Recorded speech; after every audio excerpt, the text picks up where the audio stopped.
Difficulté majeure, le protéger. Pour ça, un équipement très pointu est mis au point. Sous-vêtements spéciaux, combinaisons de type Formule 1, combinaisons en cuir, cagoule, casque et gants.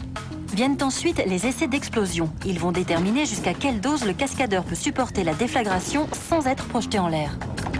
Là, nous passons à la procédure de refroidissement. C'est du CO2, moins 60 degrés, intérieurement et extérieurement, pour refroidir l'ensemble du corps, parce qu'il va y avoir une montée en température en une fraction de seconde qui va me monter de 30 à 1000 degrés.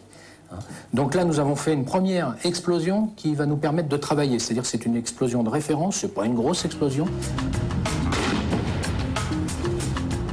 À partir de là, nous avons augmenté sensiblement à chaque fois les doses, les explosifs, et nous sommes arrivés sur une explosion qu'on va dire finale, qui est celle-ci, où c'est ce que l'on va présenter au metteur en scène.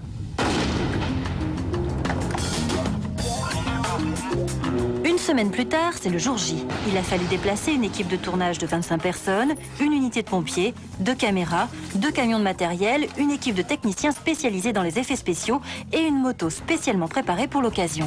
Pour cette cascade, les modifications apportées à cette moto sont les suivantes. Nous avons mis un petit réservoir d'1,5 litre à l'arrière, très épais, afin d'éviter la montée en température. Pourquoi?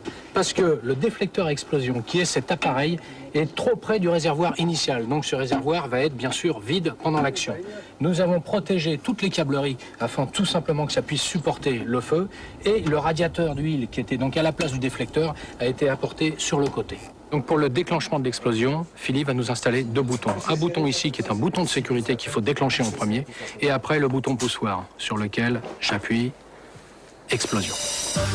17h30, dernière mise au point avant le tournage. Enfin, tout est prêt, il faut y aller.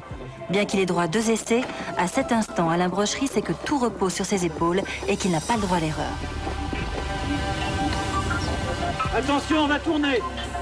Attention, on va tourner. 2 sur 1, première, 2 caméras. C'est gagné. Malgré la puissance de l'explosion, le cascadeur n'a pas été éjecté de la moto et Gérard Mordillat a finalement obtenu exactement ce qu'il attendait. Ouf, tout le monde respire, surtout Alain Brochery qui, une fois de plus, a gagné son pari. Et des cascadeurs professionnels comme Alain Brochery, on en compte environ 70 qui vivent de leur métier, notamment dans le cinéma.